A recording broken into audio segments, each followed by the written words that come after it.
You're watching Explore Tulsa.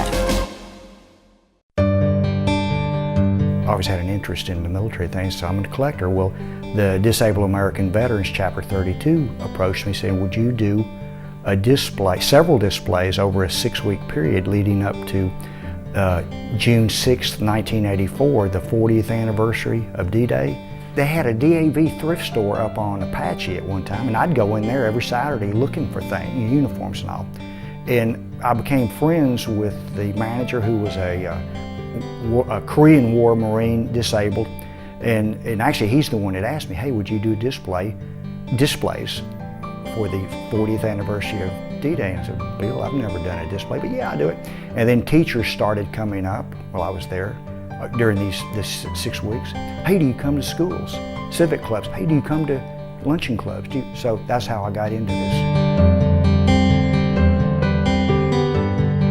My grandmother acquired all my dad and uncle's uniforms after my dad had passed away. And my brother and I knew that one day we would get those uniforms. Well, that came in 1980. I asked my brother, I said, Ken, you think we ought to take the uniforms? Because, Grandma, she's 84.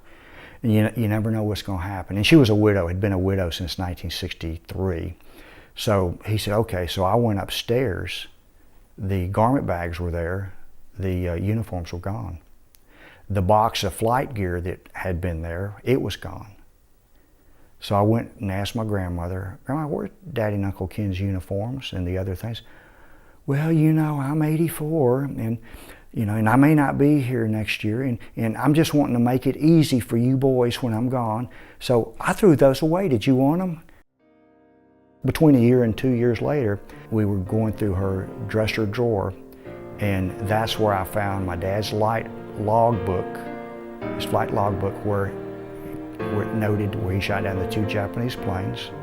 Found his personal diary, where as a 19-year-old, he's describing shooting down the 2 Japanese planes. When I started doing these displays, and as I'd hear stories, because somebody would come up to me, well, when my husband died, I threw all these things away. The kids didn't want it. And I became aware of, people are throwing history away. I go to schools, libraries, retirement centers. I've done things for veterans organizations, American Legion, VFWS. Pretty well you name it. Again, when you're free, everybody loves you. So I just numerous places. I rotate the display, and if a teacher calls me, and last year and this year last year was the 100th year anniversary of the start of World War I for America going into the war, and this is the end, the 100th anniversary of the end of World War I. So last year, I'd say over half my program, maybe close to half of the programs, were based on World War I because it's so significant, and especially these younger kids. It's important to me to remember those people as human beings, not just as, oh, this is an Army jacket, this is a Navy jacket. So that's the focus of the displays. That's why just about everything I display has an attached name and a little history about the person. So I'm glad to be able to, even though I never knew him, and a lot of these guys, they're my buddies, and I'm going to take care of them the best I can.